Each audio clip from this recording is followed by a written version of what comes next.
कि महापुरुष कहते हैं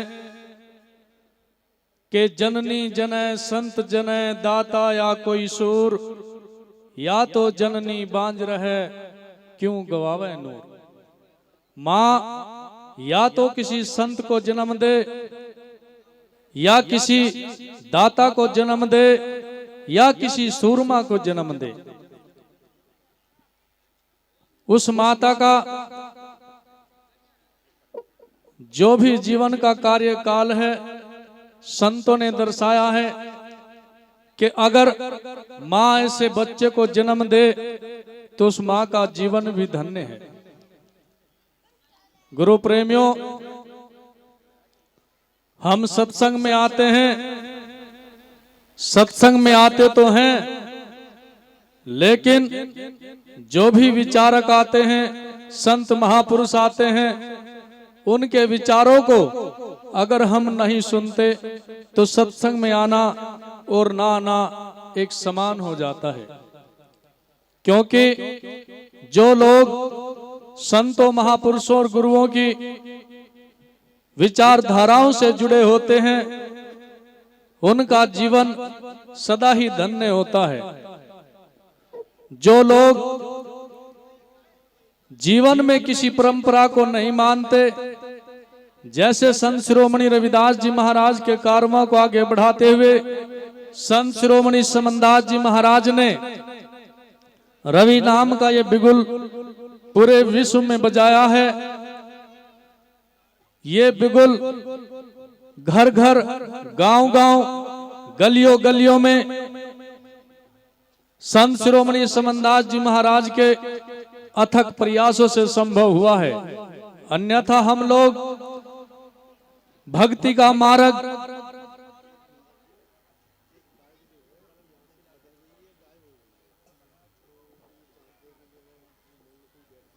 महापुरुष आए जिन्होंने अपने आत्म बल और भक्ति के माध्यम से तत्व शब्द की रचना की। संत शिरोमणि रविदास जी महाराज, संत शिरोमणि समनदास जी महाराज ने इस मिशन को कई ऐसे शब्द दिए, सतनाम, सत साहेब। उनके बाद उनमें परिवर्तन हुआ, सतनाम, सतगुरु अमर। लेकिन सभी ने अपने अपने अनुभव और अंतरात्मा से किसी किसी शब्द को व्यक्त किया है। और इस आश्रम पर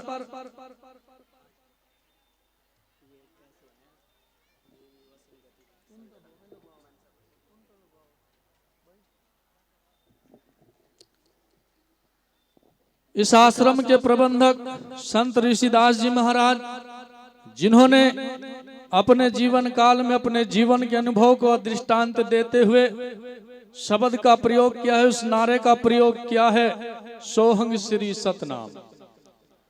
तो सभी संत महापुरुष अपने अपने विवेक और अपने जीवन के अनुभव को संसार के सन्मुख रखते हैं। जैसे जैसे उन्हें आध्यात्मिक बल के द्वारा किसी वस्तु की प्राप्त होती है, तो उसी के माध्यम से वो संत महापुरुष इस संसार का, समाज का मार्गदर्शन करते रहते हैं। हम लोगों को चाहिए, क्योंकि गुरु प्रेमियों, अभी यहाँ से कुछ नेतागण भी आए जिन्होंने अपने विचार रखे, बहुत अच्छे रखे। लेकिन गुरु प्रेमियों, इस मंच के माध्यम से कहना चाहता हूं कि बहुत से नेतागण इस समाज के अंदर आते हैं, जब वो समय और अवसर आता है तो वो हम लोगों के पैरों में पड़ते हैं, गिड़गिड़ाते हैं, हाथ भी जोड़ते हैं। लेकिन जब वो लोग कामयाब हो जाते हैं तो समाज के किसी कार्यों को नहीं करते। ये बिल्कुल सत्य बात है। क्योंकि गुरु प्रेमियों, उन नेताओं से सवाल कीजिए जिनको हम पगड़ी पहनाते हैं, सत्ता और ताज देते हैं। जिस सत्ता और ताज की बात संत शिरोमणि रविदास जी महाराज ने आज से 650 वर्ष पूर्व की थी कि मानव जीवन में आए के सुख दो ही ठाव, एक सुख निज स्वराज में, दूसरा सुख मरघट गांव। या तो सुख अगर सत्ता अपनी हो महासुख मिल सकता है, अन्यथा सुख कब्र में मिलता है। इसलिए आप लोग आंखों के होते हुए अंधे ना बनो। आप लोगों को गुरु महाराज ने सोच दी है, सामर्थ्य दी है, शक्ति दी है। आप लोगों को देखना है कि हमें राज कैसे मिलेगा, हमें सत्ता कैसे मिलेगी, किन लोगों को हमें चुनना है। लोग बड़े बड़े वायदे करते हैं, लेकिन हमने पंजाब हरियाणा के राज्य को देखा, वहां पर MP MLA मिनिस्टर भी आते हैं, लेकिन वो लोग जनता के सामने अपने विचार रखते हैं और कुछ ना कुछ धनराशि समाज के लिए, आश्रमों के लिए, गुरु घरों के लिए वहां पर बोल देते हैं। कोई 31 लाख देता है, कोई 51 लाख देता है। लेकिन ये यूपी साम्राज्य है, यहाँ पर मैंने आज तक किसी आदमी को, किसी नेता को ऐसी घोषणा करते नहीं देखा। तो मैं इन लोगों से भी कहना चाहूंगा, जो ये हमारे गुरु घर बन रहे हैं, यहाँ पर हर चीज की आवश्यकता चाहिए। यहाँ पर भंडारे चलते हैं, संगत लगती है। ये जो भी आज तक कार्य हुआ है, ये सब आप लोगों के सहयोग से हुआ है। आप लोगों ने अपना तन मन साइड में रख करके, अपनी मेहनत की कमाई करके यहाँ पर आप दान करते हैं, परमार्थ करते हैं, सेवा करते हैं। उन्हीं के माध्यम से ये कारवा चल रहा है। लेकिन आप लोग उन लोगों से सवाल करें कि आप लोगों ने समाज के कितने बच्चों को सरकारी पदों पर चयनित किया है, कितने बेटे बेटियों को उनके रोजगार के अवसर दिए हैं। मैं चाहूंगा कि ऐसा कोई भी आदमी नहीं मिलेगा। इसलिए आप आंखें मूंद कर उसका निर्णय ना दें। आप लोग सूझवान हो, समझदार हो, क्योंकि आवश्यकता आविष्कार की जननी होती है। आप आवश्यकताओं को देखिए, समाज में किस चीज की आवश्यकता है। हमारी माएं, बहनें, बेटियां, बूढ़े बुजुर्ग, नौजवान बच्चे आज के समय में विषय विकारों में पढ़ करके अपने असल ध्येय को, अपने लक्ष्य को भूल चुके हैं। क्योंकि इस समाज के अंदर आज नौजवान जो पीढ़ी है, वो लोग अपने उन अधिकारों को भूल करके विषय विकारों में पढ़ करके, क्योंकि गुरु रविदास जी महाराज भी दर्शा रहे हैं कि रविदास मदिरा क्या पीजिए जो चढ़े और उतराए, नाम अमीरस पीजिए जो चढ़े कभी ना उतराए। इंसान सुबह को दारू पीता है, वो शाम को उतर जाती है, शाम को पीता है, वो सुबह उतर जाती है। लेकिन मालिक के नाम का जो नशा है, एक बार अगर चढ़ जाए तो वो दुनिया में कभी नहीं उतरता। जब तक जीवन पर्यंत, जीवन शरीर में श्वास रहते हैं, कि प्रभु प्रेम में नशा जो दुनिया में कहीं मिल ना पाए, चढ़े नाम की खुमारी मस्तो मस्त बनाए। जब वो नाम की खुमारी चढ़ जाती है तो इंसान को मस्त बना देती है, इंसान के जीवन की विचारधाराएं बदल जाती हैं। हम सत्संग में क्यों आते हैं? हम सत्संग में इसीलिए आते हैं कि हमारे जीवन की विचारधाराएं बदलें। लेकिन हम सत्संग में आकर के भी अपने जीवन की विचारधाराओं को बदलने के लिए तैयार नहीं है। हम संत के चरण तो पकड़ते हैं, लेकिन उनकी आचरण नहीं पकड़ते। अगर आप इस डेरे के मालिक प्रबंधक संत ऋषिदास जी महाराज को अपनी अंतरात्मा से मानना एक अलग बात होती है, लेकिन जानना एक बहुत बड़ी बात होती है। जब आप लोग जानने लगोगे तो हम समझेंगे कि वे लोग अपने आध्यात्मिक गुरुओं के पद चिन्हों पर चल रहे हैं। गुरु प्रेमियों, वाणियां तो बहुत हैं कि वाणी भो प्रकार की, जिनका दीनांत उन्हीं को अपना लो, जिनका कर लो सिद्धांत। उन्हीं को मान लो, उन्हीं को अपना लो, लेकिन अपने जीवन को नरक में ना डाल करके संतों के उन विचारों पर चलिए, उनके उन पद चिन्हों पर चल करके आप अपने समाज, अपने बच्चों के उस राष्ट्र का निर्माण कर सकते हैं जिस राष्ट्र की बात संत शिरोमणि रविदास जी महाराज ने की है कि ऐसा चाहूं राज में जहां मिले सबन को अन्न, छोट बड़े सब सम बसे, गुरु रविदास रहे प्रसन्न। हम ऐसे राज की स्थापना चाहते हैं जहां पर लोग आर्थिक दृष्टि से, सामाजिक दृष्टि से, राजनीतिक दृष्टि से समान हो। हम ऐसे राज की स्थापना चाहते हैं जहां पर कोई बिना भोजन के ना सोए, बिना कपड़े के ना रहे, हम ऐसी समानता के राज को चाहते हैं।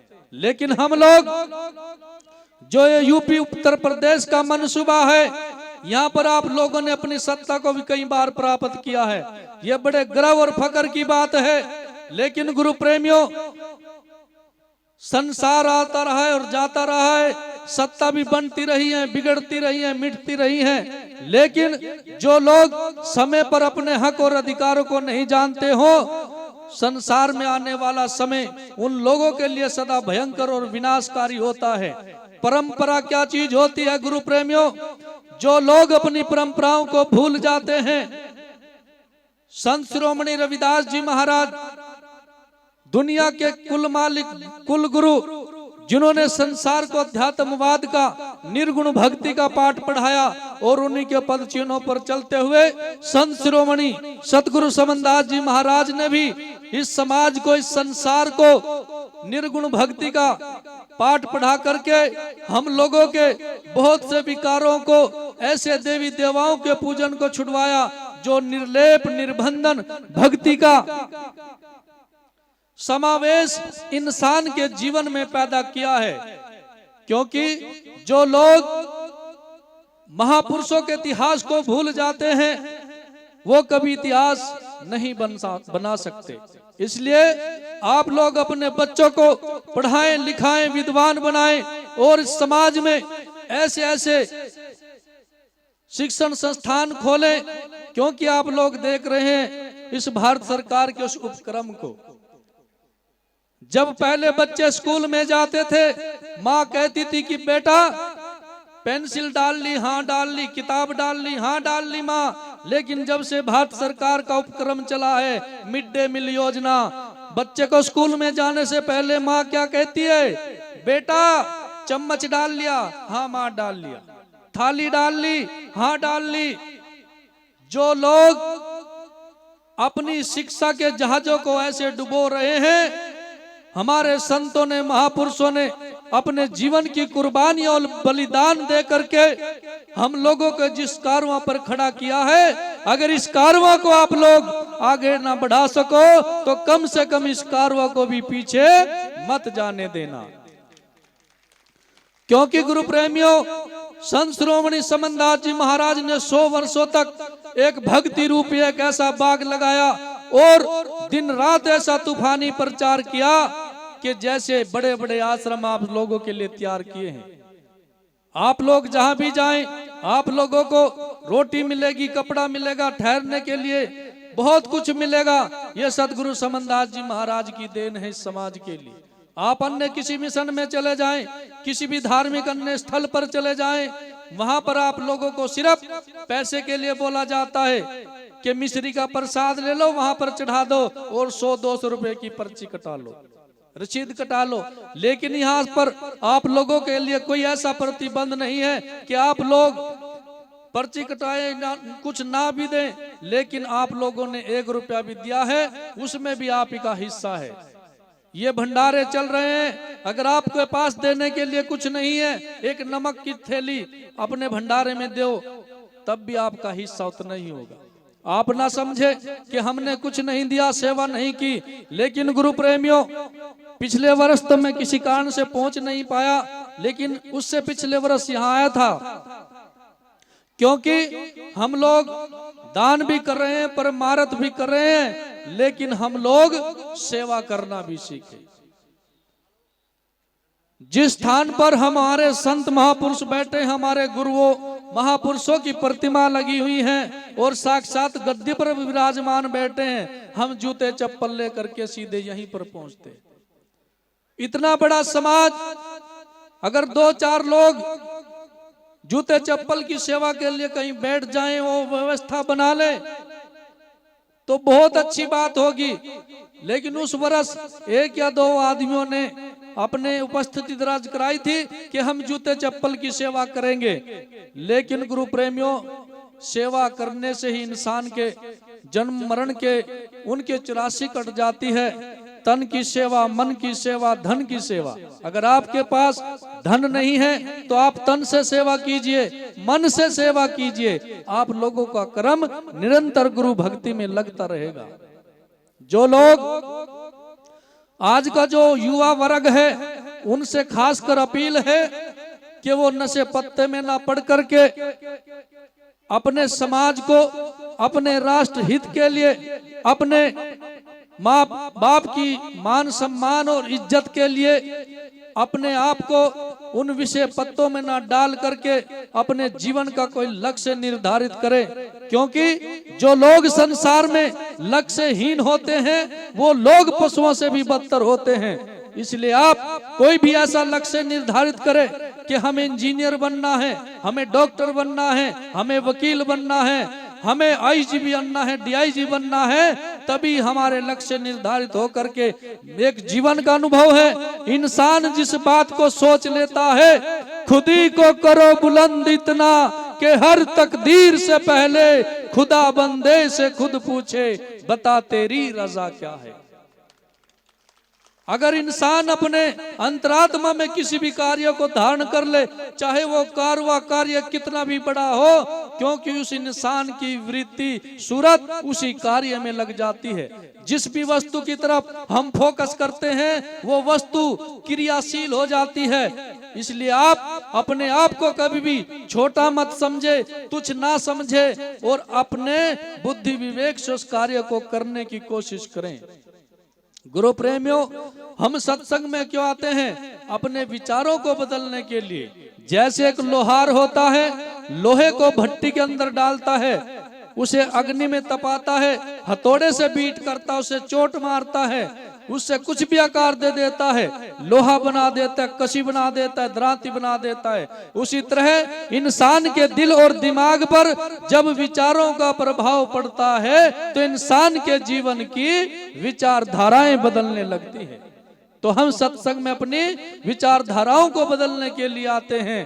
आप ऐसा ना समझे, क्योंकि गुरु प्रेमियों, ये जो आश्रम है यहाँ पर हमारे संतों ने बहुत संघर्ष किया है। बहुत ऐसा समय, इतनी शायद मेरी उम्र भी नहीं जितना इनके जीवन का अनुभव है। इन्होंने भी अपना पूरा जीवन समाज के लिए लगाया। हर रोज झगड़े, हर रोज तारीखे, हर रोज कोर्ट में जाना। बड़े शर्म की बात होती है जिस समाज के संत ऐसे ऐसे स्थानों पर खड़े होते हैं। समाज के लोगों को जिम्मेदारी ले लेनी चाहिए कि हमारे संत कभी भी ऐसे स्थान पर नहीं जाएंगे। हम मर मिटेंगे, अपनी गर्दन कटा लेंगे, लेकिन अपने संतों को ऐसे स्थान पर कभी नहीं भेजेंगे। तो इस समाज का, इतने बड़े समाज का हमारे संत और महापुरुषों के लिए क्या उत्तरदायित्व रह जाता है? आप लोग दिखावे के गुरुमुखी ना बने। सूरा सो जानिए जो लड़े दीन के हेत, पुरजा पुरजा कट मरे कभी ना छाड़े खेत। बस सिर धड़ की बाजी अपने और संतों महापुरुषों के सुवचन की मर्यादा के लिए हम लोगों को निरंतर तत्पर रहना चाहिए। सेवा कीजिए, भजन कीजिए, परमार्थ कीजिए, आप लोगों के बिगड़े कारज भी बनने लगेंगे। अगर विश्वास और आस्था है, जिनकी आस्था सतगुरु में कैसे बिगड़े काज, जगत मजूरी दे रहे क्यों राखे महाराज। जिनकी आस्था प्रेम गुरु भक्ति में निरंतर लगता है, उन लोगों के कभी भी कोई कार्य नहीं बिगड़ते। लेकिन हम लोगों ने देखा है कि लोग अगर गुरुमुखी बनते, नामदान की दीक्षा ले लेते हैं, उनका कोई कार्य नहीं बनता तो सीधी बात को गुरुओं पर थोप देते हैं कि हमने सत्संग ले रखा है, हमारा ये काम नहीं बना, हमारे कार्य बिगड़ गए, हमारी भैंस मर गई, हमारे यहाँ चोरी हो गई। तो गुरुओं ने क्या किया? गुरु प्रेमियों, हम सत्संग में इसलिए आते हैं कि हमारे जन्मों जन्मांतर के जीवन के जन्म मरण के बंधन कटे, वो 84 कटे। संतों की शरण में हम इसलिए आते हैं। इसलिए अपने विचारों को उन बातों से ना जोड़ करके निरंतर गुरु भक्ति में प्रीत प्रेम से रहना चाहिए। और अपने बच्चों के लिए ज्यादा से ज्यादा उन्हें शिक्षित कीजिए, विद्वान कीजिए। क्योंकि महापुरुषों ने कहा है कि जिस समाज में कोई MP MLA मिनिस्टर पैदा ना होता हो, उस समाज की बहन बेटियों पर ऐसे अत्याचार होते हैं। इसलिए आप लोग सत्ता में भागीदारी रखे, भक्ति मार्ग पर चलते रहे, अपने गुरुओं संतों के आचरण और उनकी आदतों को मानते रहे। तो सभी प्रेम से बोलिए जगत गुरु रविदास जी महाराज की, स्वामी समनदास जी महाराज की, संत शिरोमणि रविदास जी महाराज की, संत ऋषिदास जी महाराज की, आज के महान सत्संग की, अपने माता पिता की। गुरु प्रेमियों, जो ऊंच नीच की बातें हैं वो संसार में भक्ति काल से पुरानी समय से प्रचलित होती आ रही हैं। संतों में भी सदा मतभेद रहे हैं, क्योंकि कुछ वर्ष पहले गांव नसीरपुर टिल्ला में सत्संग का कार्यक्रम रहा। महाराज जी वहां पर उपाध्यक्ष पद के रूप में पहुंचे, क्योंकि इंसान के गुण, अच्छी आदतें, अच्छे आचरण दूसरे इंसान को खलते नहीं हैं, जिसके कारण वो लोग द्वेष के शिकार हो जाते हैं। वो लोग उनकी महानता, उनके आचरण, उनकी शिक्षाओं को एक द्वेष के रूप में देखते हैं। तो उन लोगों ने कहा कि इनको ऐसे स्थान पर क्यों बिठाया।